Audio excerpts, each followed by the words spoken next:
Adillah pada kami tak bodoh, meski memang kami tak pandai. Tapi kami berjanji akan tetap mengkritik sesuai isi hati. Hei penguasa, ini kami rakyat jelata. Engkau ada untuk siapa? Hei penguasa, ini kami rakyat jelata. Mau sampaikan semua keluh kesah. Bekerjalah dengan hati, pakai empati. Jangan banyak intrik, apalagi bikin taktik. Bijaklah dalam membuat peraturan. Jangan sampai bikin aturan yang berat sebelah. Kalau tadi dibilang hebat gitu ya, Saiful Zaman, SPCMI dengan buku yang berderet ini segala macam. Saya ada di sini justru merasa beruntung karena Anda para ormawa semua itu jauh lebih hebat dibandingkan saya. Kenapa? Karena di era saya masuk psikologi Unisba 97 itu semangat mahasiswa untuk berorganisasi, beraktivitas itu tinggi. Jadi ketika saya berorganisasi, ya biasa-biasa saja. Memang semua juga berorganisasi. Tapi hari ini, nah kita lihat risetnya dari Kang Jaka juga cerita kemarin. Ini fenomena menarik di setelah pandemi. Pandemi ini kan luar biasa. Ini mengguncang seluruh aspek kehidupan manusia. Dari situ mulai ada penurunan yang tajam. Mulai dari minat baca karena media sosial semakin masif, minat baca turun, minat berorganisasi turun, dan sampai sekarang, ya, betul kan ya? Sampai sekarang minat berorganisasi turun. Tapi Anda semua ada di sini sebagai pengurus organisasi. Jadi tepuk tangan dulu dong buat Anda semuanya. Ya harus ada awareness ya, kesadaran bahwa ya saya ini hebat gitu. Kan jarang sekali kita mengapresiasi diri. Padahal itu penting, itu juga kemampuan kita. Ada salah satu teknik memotivasi diri itu gitu. Kesadaran bahwa oh gila ya, yang lain malah hari ini jam segini kalau nggak lagi kuliah, dia lagi tiduran di kamar kos, lagi main games. Mungkin begitu. Tapi Anda memilih ada di ruangan ini. Ini kan luar biasa. Jadi beruntung sekali saya berada di lingkungan hari ini, adik-adik mahasiswa, kawan-kawan kita semua, karena Anda memilih untuk berorganisasi di tengah yang lain malas berorganisasi. Belum kompak. 1,5, 2, 3, 3,5. Oke. Yang terakhir tepuk tangan yang paling panjang buat Anda yang memilih untuk berorganisasi. Baik. Silakan ditelaah baik-baik. Aku adalah teman tetapmu. Aku adalah penolongmu yang terbesar atau bebanmu yang terberat. Aku akan mendorongmu maju atau menyeretmu menuju kegagalan. Aku sepenuhnya tunduk kepada perintahmu. Sebagian hal yang kulakukan mungkin sebaiknya kau serahkan saja padaku. Maka aku akan dapat melakukannya dengan cepat dan tepat. Silakan resapi baik-baik kalimat ini. Ya, aku adalah teman tetapmu, penolongmu terbesar, atau malah bisa jadi beban yang terberat. Aku mudah diatur, kamu tinggal tegas kepadaku, tunjukkan padaku bagaimana persisnya kamu ingin sesuatu itu dilaksanakan, dan setelah beberapa kali belajar, aku akan melakukannya dengan otomatis. Aku adalah hamba dari semua insan besar, dan sayangnya juga hamba dari semua pecundang. Mereka yang besar telah kujadikan besar, mereka yang gagal telah kujadikan pecundang. Jadi ini sumber yang bikin kita gagal, yang juga sumber yang bikin kita berasa besar. Aku bukan mesin walau bekerja dengan ketepatan seperti mesin ditambah intelijensi manusia. Kamu bisa menjalankan aku demi keuntungan atau demi kehancuran, tak ada bedanya bagiku. Ambil aku, latih aku, tegaslah terhadapku, maka aku akan meletakkan dunia di kakimu. Kendorlah terhadapku, maka aku akan menghancurkanmu. siapakah aku?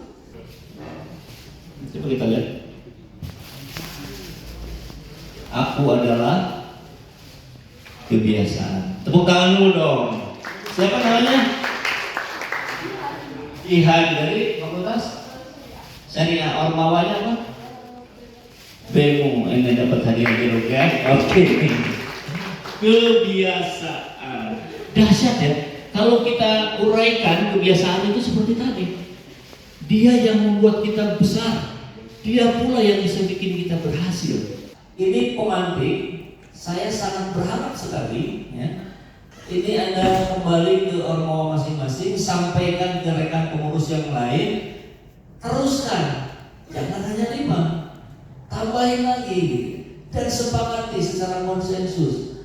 Kemudian kalau perlu itu dibikin buku sekarang kan bisa aja PDF gitu ya. Kemudian itu diketok palu, disebarkan, ini pegangan masing-masing sehingga ada langkah-langkah yang lebih sistematis. Maka ketika etika itu kita jalankan, termasuk tadi boleh nggak ada punishment? Ya boleh saja nih.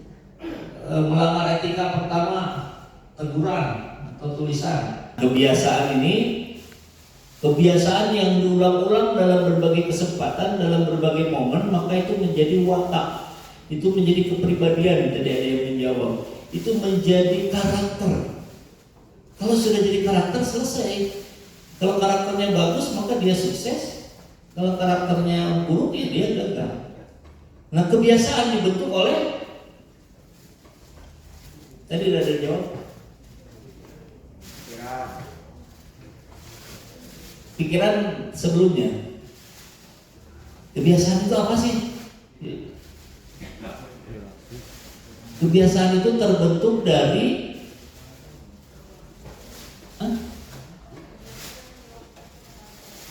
kegiatan, perilaku, perbuatan diulang-ulang, maka itu menjadi kebiasaan. Perbuatan diproduksi oleh pikiran. Jadi kehidupan kita menjalani sehari-hari termasuk menjadi pengurus di ormawa ini, ya ini. Nah, kita masuk tema di hari ini, etika dan integritas. Ini baru bisa dilakukan ketika ini sudah menjadi sebuah kebiasaan. Kebiasaannya adalah yang dibentuk oleh perbuatan yang diulang-ulang. Perbuatan produk dari pikiran. Maka hari ini mungkin 40 menit ke depan kita akan mengulas proses berpikir kita untuk memastikan bahwa terjadi kebiasaan, perubahan kebiasaan menjadi ormawa yang lebih baik dibandingkan ormawa yang sama di tahun atau di periode yang sebelumnya. Begitu ya.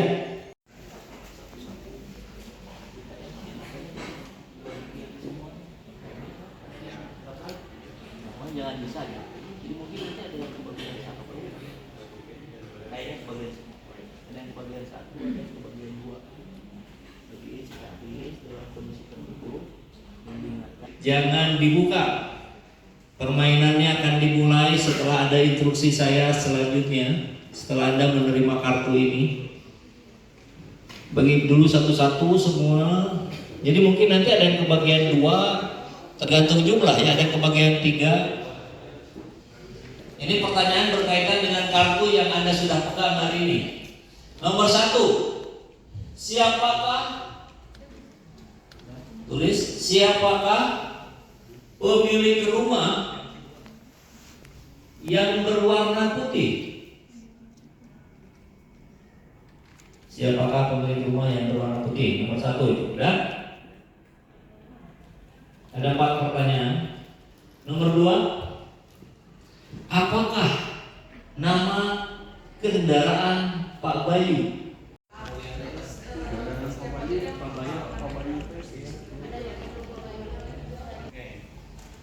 Yang pertama itu kita kejawab hewan apa yang dipelihara oleh Ibu Dede.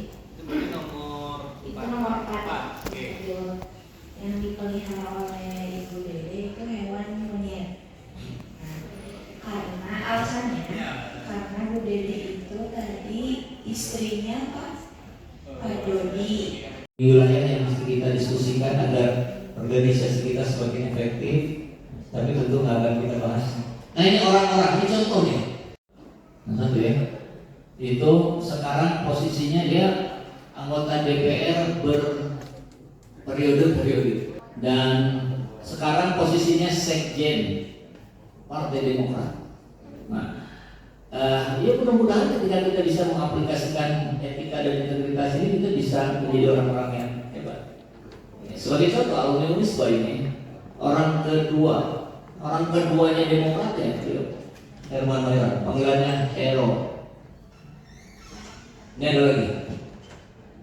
Ini adik kelas saya, yang angkatan 2000 atau 2001. Presma, mantan Presma. Sekarang anggota DPRD di Sumatera Utara dan Biro Pematang Siantar. Beliau terpilih tanpa money politik. Saya tahu persis. Dia setiap hari turun ke masyarakat, turun ke lapangan, bantu berbagai persoalan pertanian, peternakan, segala macam. Dia berhubungan baik dengan senior-seniornya di Gerindra. Kalau tadi Demokrat, ini Gerindra, dengan rekan-rekan alumni Unisba. Bahkan sekarang posisinya sekjen Ikatan Alumni Unisba, ya, IA Unisba Kusmianto. Ini contoh-contoh orang yang berintegritas, beretika, dan berhasil. Terima kasih kepada Bapak Saiful.